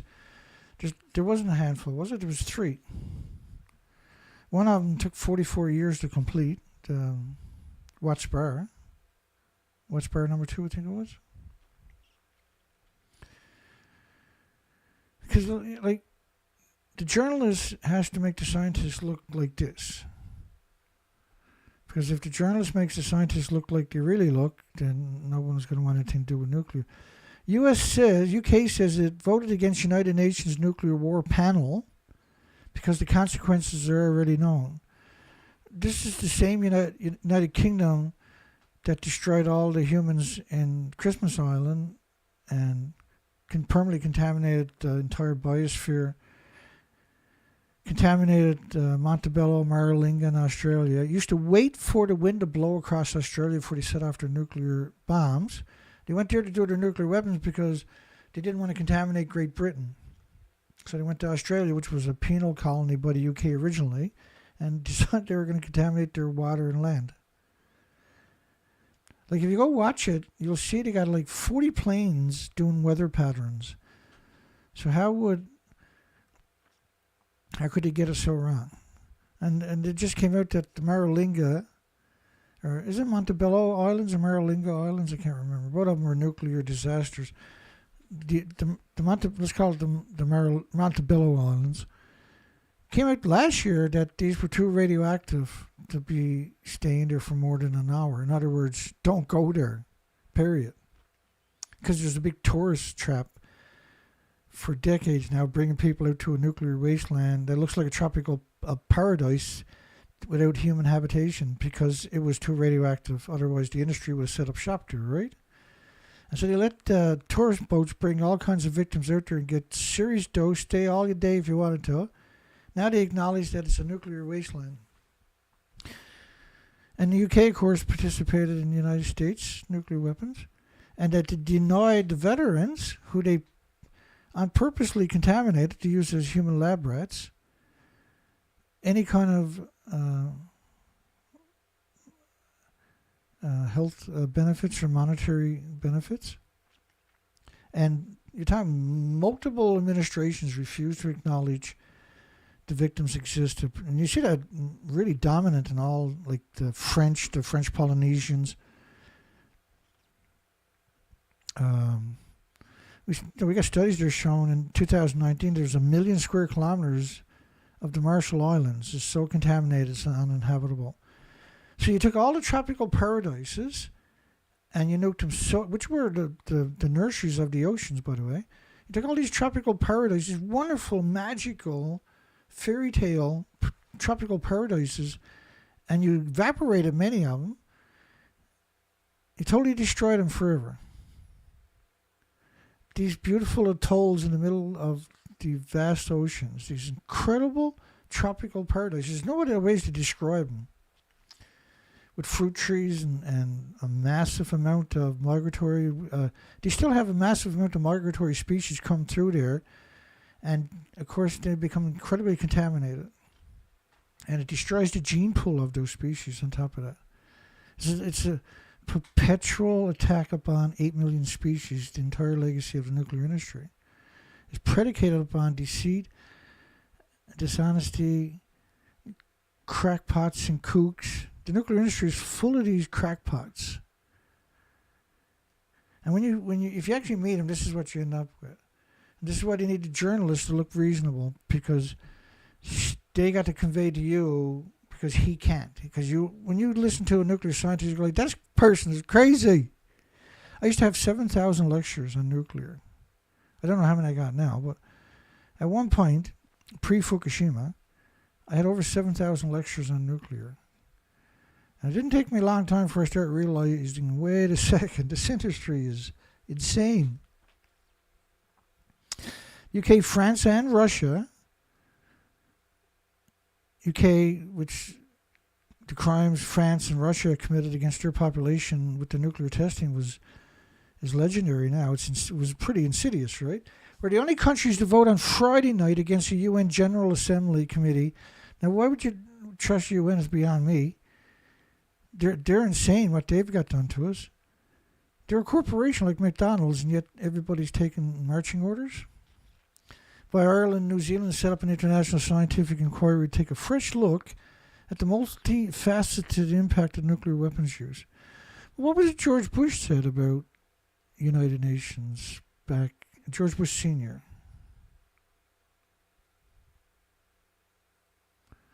George Bush Sr. Try this again. I thought his... Oh, there he is, yeah. Yeah, he was talking about... He calls them the New World Order multiple times. Well, there are 195 militaries. I guess there's something. We have before us the opportunity to forge for ourselves and for future generations a new world order. A world where the rule of law, not the law of the jungle, governs the conduct of nations. When we are successful, and we will be, we have a real chance at this new world order, an order in which a credible United Nations can use its peacekeeping role to fulfill the promise and vision of the UN's founders. So he calls them the New World Order over and over and over, and there's 195 militaries. Backers of the motion said the last such UN study had been carried out towards the end of the Cold War. And a lot has changed since then in geopolitics and in science. A Foreign Office spokesperson said nuclear war would have devastating consequences on humanity. We need an independent scientific panel to tell us that. We don't need, an independent scientific panel to tell us that. So why is the UK so scared of a panel? Because they want their narrative, which is what they teach in universities, and that is regurgitated by all the new pro-nuclear community that shows up. Not only is this ostrich head in the sand decision an embarrassing mistake, politically it's foolishly risk UK credibility and standings in scientific, nuclear, legal, and humanitarian circles, which of course they have no credibility, do they? UK scientists should be fully involved in this research, not running away. Well, the last thing you want is UN doing it. UN says that nobody got hurt at Fukushima. UN says there's no nuclear meltdown. UN says there's no radioactive emissions. Why would we trust them for anything?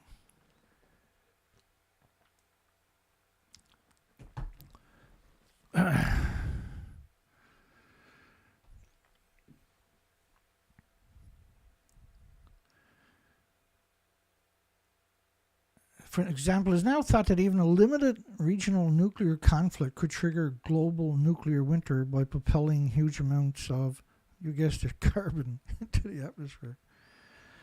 When the carbon rises in the atmosphere, plants are bigger, animals are more plentiful, humans are more healthier.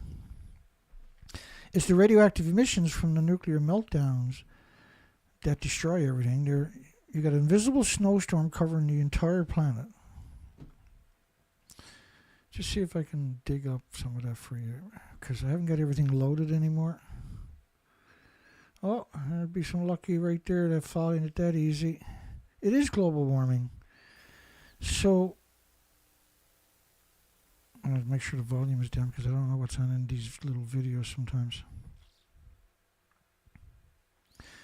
So this plume model is based upon 16 days, 15 days. It's the 26th of March 2020, 2011. Okay, and so imagine a snowstorm that starts in Japan. It covers the whole planet in about 2 weeks. It never goes away. It never stops snowing. It never melts. But instead, it's radiation. It comes out. So think of all of these as snowflakes for 1 second. And so that's a typical fairly heavy snowstorm where you got a flake every few inches, right? So now think of it as you can't see it. You can't hear it or smell it or feel it or taste it or touch it or pick it up or throw rocks at it. You can't perceive it.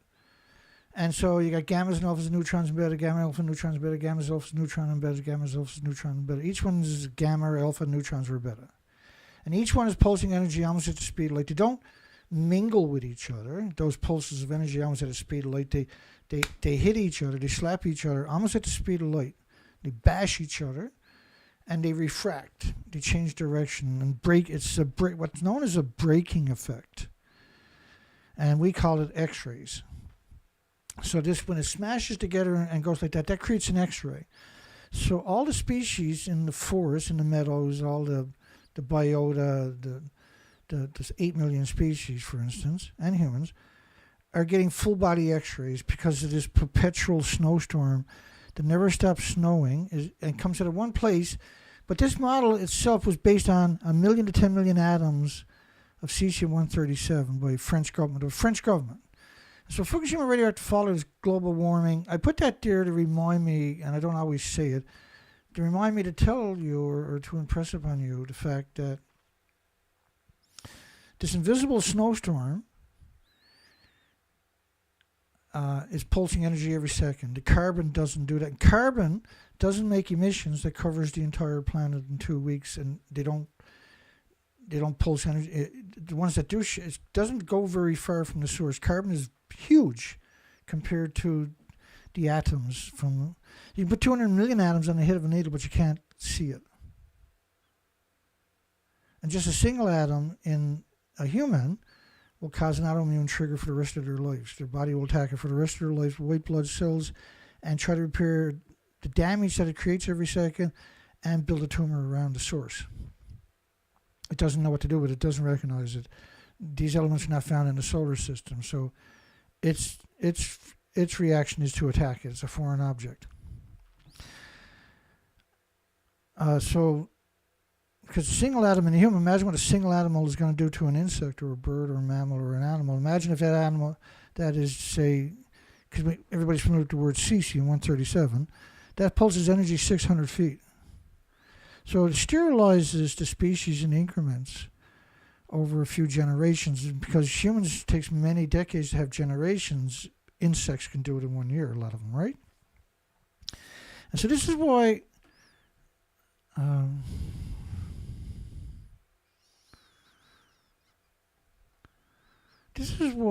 hundreds of thousands, if not millions, there was millions. This was some of the original stories that came out in 2020. It was 198 species of insect-eating birds showed up in a migratory route, emaciated. They're extremely emaciated, and they no fat reserves and barely any muscle mass, and almost as if they had been flying until they couldn't fly anymore. But that was radiation that caused that. It broke the food chain. But if we go to the academic community, and this was the author, professor of nuclear quantum engineering in South Korea, said that it was only tritium, and that if you dumped everything from the melted reactors into the Pacific, it would be like 3 grams of sugar. But this is a professor of nuclear and quantum engineering. And they all do that. That's who they are. Their job is to come out. Like, there's no filtration, right? So in 2013, they released these pictures. They brought in the media and released these pictures. This is the ULP system in 2013. The meltdown was in 2011. There was no way you can stop the emissions from these melter reactors. It simply couldn't be done. Right? I had done research expeditions for 6 years. And the research expeditions showed an extinction event on the coastlines of British Columbia to Alaska. And I was there 4 to 5 months a year, year after year. And I was under siege the entire time. The industry lost their minds. They were calling for my arrest. And all we were doing was just doing species counts. It was the biggest crime ever committed when you listen to the people. It was a herd of them attacking me every single day. So carbon into the atmosphere carbon doesn't produce plumes that big. And it'll never produce a plume that big. And this is the only thing that produces a plume this big that covers the entire planet, and pulsing energy every second, of course, is radioactive fallout. The industry put a lot of time and energy and effort into manipulating, deceiving you. And every generation will tell the same lie, right? Into the atmosphere. It's carbon. It's carbon. Just tell them it's carbon or these soul suckers, eh? NANO Nuclear completes public offering. Why is NANO Nuclear, which doesn't have an application into the regulatory agency for a license, let alone an actual reactor, able to get in the stock markets? And people say, well, they're not selling that much. $41 million, $38 million basically. $17 per share, 317,000 shares. That's all gone right away. Every bit of it. Why is it being offered at $17 per share? It doesn't even have a product. Like 6 cents maybe, but not. Why would you put them at $17 per share? How is that even possible? But that's what we see over and over. New Scale, all of them will have those particular. Net proceeds were approximately $37.7 million. Founder and chairman Jay Yu said, "No, we got a picture of him. That's him there."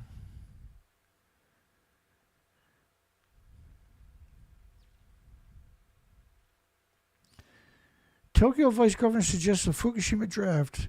All Japanese must go to the nuclear meltdown and get sick and die. 60 and older should be prepared to die at the Fukushima plant, which is the poll we got tonight. Hi, everybody. A Dana Durnford band. I love it. I play guitar, right? I'm actually pretty good at it. I've been at it since I was a child. If I'm not good, I should put it away, right? I do a lot of picking now.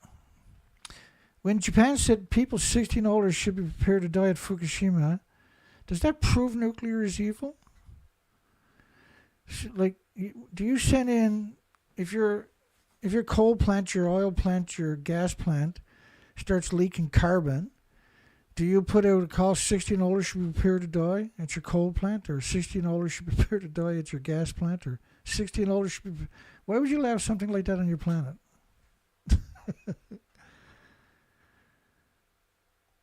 Like, why would you have something like that on your planet? Because I'm not going in there, the scientist says. Send us people who don't mind dying. Like they come across as the nice old man, and the journalists, right? The journalist seems, they're always, dressed to the T and everything. And it's just the hoodwinking of it all, right? The absurd betrayal.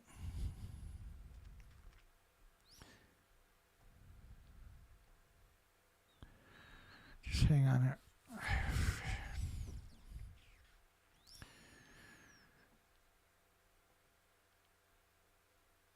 I'm almost ready. Right, the journalist always comes across as a nice person, very The government model shows Fukushima radioactive gas near Tokyo skyrocketed 10 billion times normal. It's a very, very high concentration. Not very high concentration, but an absurd concentration. Recorded all monitoring posts in the northern hemisphere. I apologize for the stuttering. UN committee chairman studying Fukushima, we wouldn't expect to see health effects in children or workers or anyone else. Why would you start with children there, UN? But a Columbia medical professor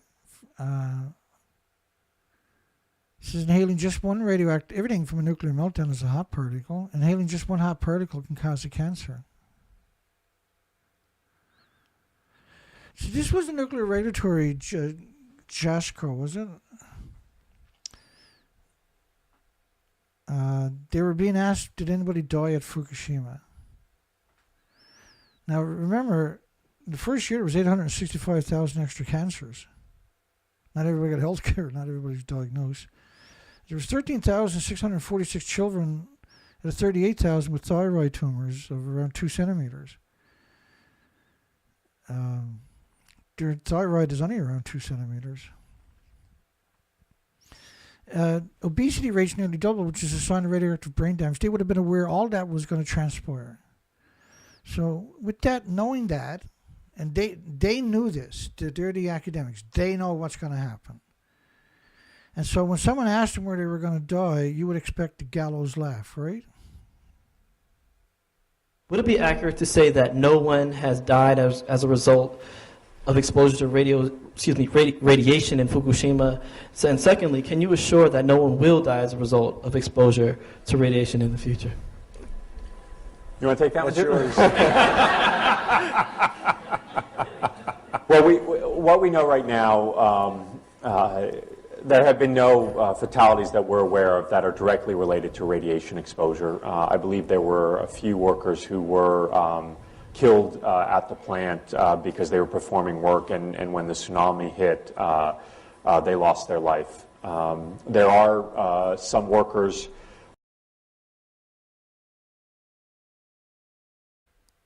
And so the journalists right away were there to cut your throat. That was their job. Their job was to cut your throat and disarm you. There was nobody died.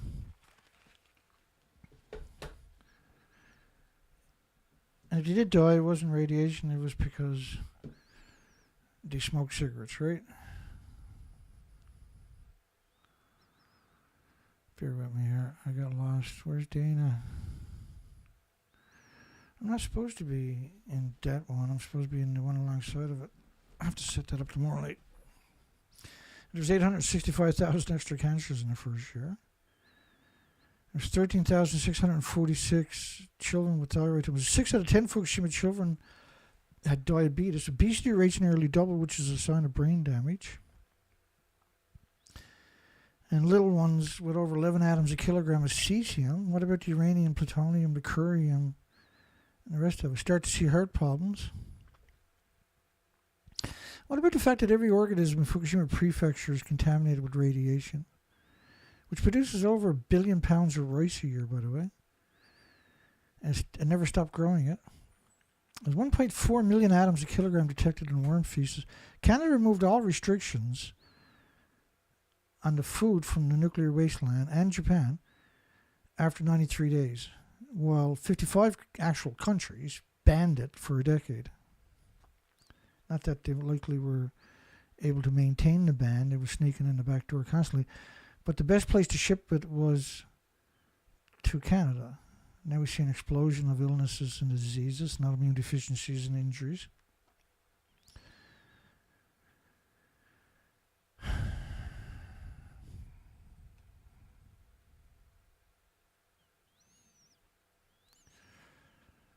Let me see here. Resulting destruction, if they have another earthquake at the nuclear power plant, the resulting destruction will take half the planet with it. So why would you... Because they refused to acknowledge even then that it melted down. It was really spectacular too, because in the first couple of days, the footage that came out clearly showed the buildings. Any nuclear scientist those people that were just talking would have known the fuel pool's reactor cores were gone, and would have known there was lethal doses right across within the first 50 kilometers. The plume that came out originally was at tens of Sieverts. This is why they were evacuating the first 10 kilometers, because that's where the heaviest plume, the thickest part of the plume, and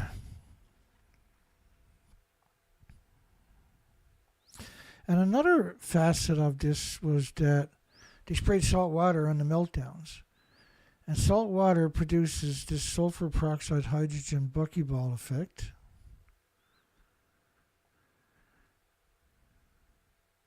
Hey Tim, can you fix the picture? Okay, Data. Thank you. So produce these sulfur peroxide hydrogen buckyballs. These are hot particles. So the sulfur is liberated because of the huge temperatures that comes in contact when they're spraying salt water for weeks and weeks and weeks on these enormous 9,000 degree Fahrenheit temperatures. And then the salt creates these spherical balls that are able to ingest the curium, the plutonium, the uranium, the americium, and make them very mobile. As it is, they don't need a jet stream to circle the planet. But they become very mobile, and they're not solutable in water, so they're easily liberated back out of the water. And these are super hot particles. And the effects of this stuff on whales and birds and mammals and animals and insects and heat and people is catastrophic. Even they acknowledge the pollen, radioactive pollen, November the 1st, 2011, up to 2,000 grains inhaled in a cubic meter of air. So if you're in a cubic meter of air, you would have inhaled about 2,000 grains of radioactive pollen. There's a lot more there, but you would have inhaled that much. And your clothes would have easily been contaminated. You can't be in Japan without having contaminated clothing and contaminated hair and contaminated eyebrows. Can easily fly from Fukushima. Just the morning dew, the fog in Tokyo, was at thousands of atoms per kilogram.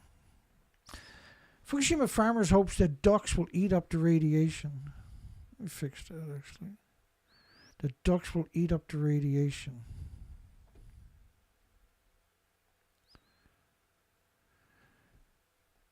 So you're incredibly disenfranchised from reality when you think of radiation in that term, where that the ducks might eat it. And these are the people that are growing the food in nuclear wasteland that is then, this food is going to poison you. The ducks are not going to eat it up. It doesn't work that way, right? But the farmers are going to continue to grow food because they believe stuff like that. Bless their hearts, they're mass murderers, but bless their hearts, they don't know any better, but that doesn't make it right. The academic knows the difference. The academic knows that when you have a nuclear accident, you have now unleashed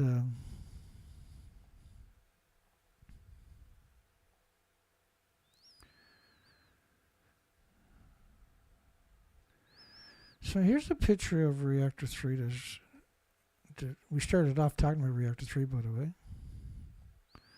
I'm still adjusting everything on my computer, so my apologies for any discrepancies.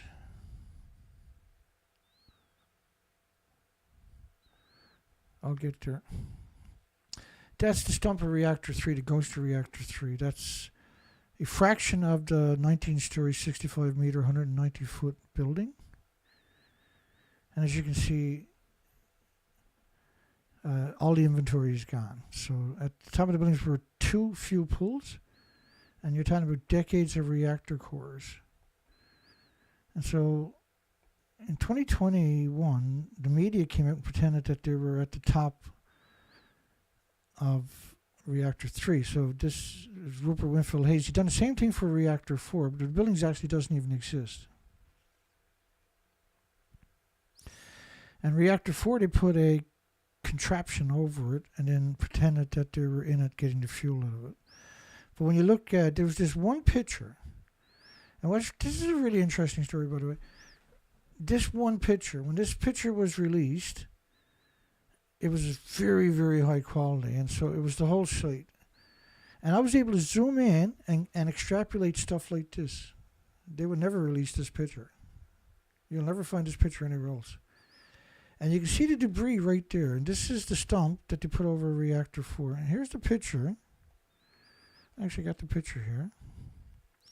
That was the picture. And I was able to zoom in on each of the reactors and extrapolate even closer pictures. Hang on, let me bring up something a little bit closer. And I'm not set up to zoom in right now, and I apologize, because this is a whole new day for us, because we're starting from scratch again, right? So I got a long way to go to get back up to my former blogging. So when you zoom in on reactor 3, they're claiming that the elevator shaft, what's left of it, is the building, right? And so you see how tall this piece is? It looks like that's the elevator or a fuel pool over there, but it's simply not. When you look at the bottom below that, because these contraptions, by the way, don't touch the buildings. When you actually look at the building, the guts are still, and they were originally hanging out of the building. So when you look at reactor 3, the contraption is built over that. Right there. So that is built over that. It doesn't physically touch that.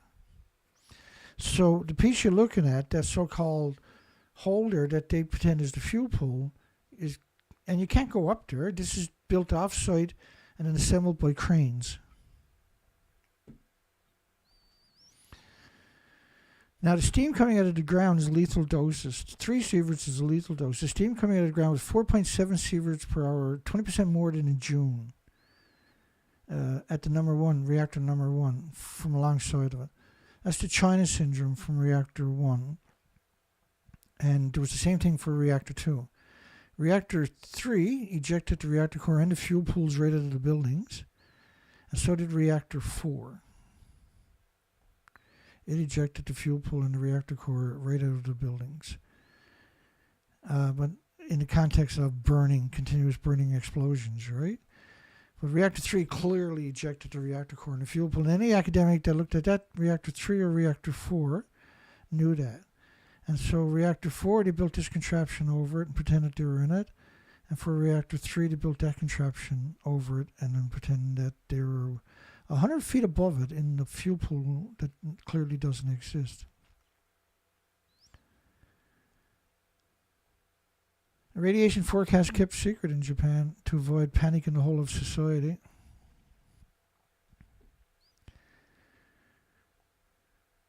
I'm panicking because there isn't a panic.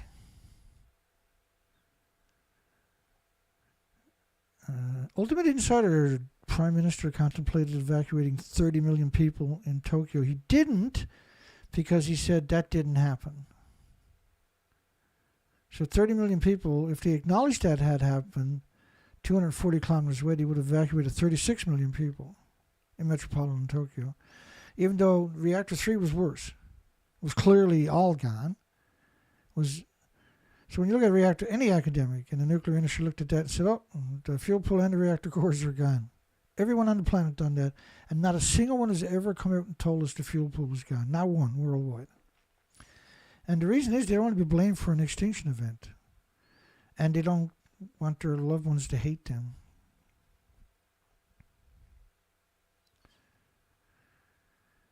The little ones are not growing in weight. The average increases are down 75% in the nuclear wasteland. Some gained only 1 pound a year. It's hard to imagine something more frightening than little ones marching off to radiator school playgrounds with Geiger counters strapped to their chest. No, what's more frightening is these are actually dosimeters and you can't read them.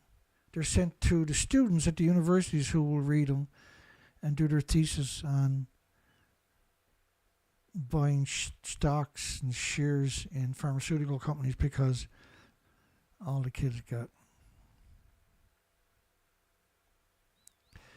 Burning debris from Fukushima. Rather than objectively, scientifically determine whether it was safe or not for the people, just accepted the central government's political decision of the debris from Fukushima brought, trucked, grinded up and trucked and burned in many municipalities and prefectures throughout Japan. And as a result, not only do Fukushima people have inhaled radioactive nanoparticles, today's incineration of Fukushima debris continues in 19 locations. They built 5-story incinerators just to burn the radioactive debris in other prefectures. We covered the stories, right, and where they were dismantling these things, and it was incredibly difficult to dismantle them. But they're actually trucking radioactive debris across Japan and burning it in the local incinerators. And they had built 19 incinerators on top of that to burn radioactive debris. And you can't destroy radiation by burning it, the anthropogenic isotopes, the atoms. You just liberate it back into the ecosystem. So they're clearly trying to kill the water worldwide and the biosphere itself. But what we're seeing is an attack upon the water of the planet.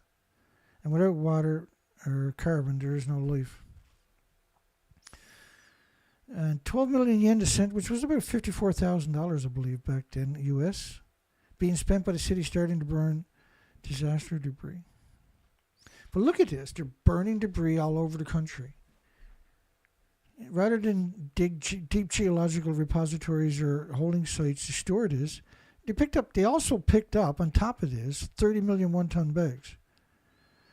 They're completely out of control. So the food, the water, the air, the land, the trees, the houses, everything is contaminated across the entire country, period. And every country surrounding it. I know, not my usual show because it took hours and hours just to get this to work tonight. And then I only imported 600 or 700 of the stuff that I might need. We'll get there. I'm hoping tomorrow or the next day I'll make it into the city, bring back the old hard drives, and replace them with SSDs. They're more expensive, right? But that's the only thing that's going to work. And we'll get there. That's all I can say. Right? Once that happens, then I can load everything up, restart everything. I can go in and still salvage a lot of stuff from the sessions because everything is laid out in the sessions, right? It makes it easier for me. I still have everything backed up. I just can't use those hard drives online a single time because you risk the industry getting a virus into them, right? And so I have to do everything offline when I'm doing. I have to shut down the routers and everything around me, turn the phone off. You can't trust this industry for a second. And I guess that's it for us tonight. How did we do? Oh, we almost made it to 2 hours, didn't we? Where's my Spidey voice? The spies on me. Oh yeah, the phone. Yeah, it's after 12 o'clock. So we're going to play James Lucid, who called in earlier. You see him in the comment section. Is producing a lot of anti-nuclear music. They're staying away from him. They don't want to piss him off. And so I'm going to play one of his early songs that he wrote about this show, about a troll, certain troll, that we rebranded as Calm Down Charlie, because he was always vicious little maggot. For over 10 years, he have stalked us from Japan. And he denied. We're going to play that song as a closing song. We're going to come back over first and close the poll down. When Japan said people 60 and older should be prepared to die at Fukushima, does it prove nuclear is actually evil? Yes, of course it does. They've done the same thing when Sellafield melted down in 1957. They went out with buses and collected people at the theaters from the back rows, because back in 1957, the poorest people sat in the back rows, right? They didn't look for volunteers from the universities, from the other nuclear power plants. And that's the legacy of this industry. They know what's up. And we're going to close that poll down. Thank you, everybody that participated. We've done terrible numbers last night, I noticed. Horrific numbers. censorship in overdrive. They weren't expecting me to get back online. They took down my whole operation. They took down enough that I could have bought a really nice second-hand Ferrari. That's the kind of equipment we're talking about they took down. And my hard drives. We ain't going nowhere. We are never going away. We'll see everybody tomorrow night. Have a great night. Have a great day tomorrow. Hugs for everybody. And check out James's songs. Download them. They're anti-nuclear songs. Put them on your kids' phones. Convert them to MP3. And you might be surprised. You might change the world. Have a great night. Take care, everybody.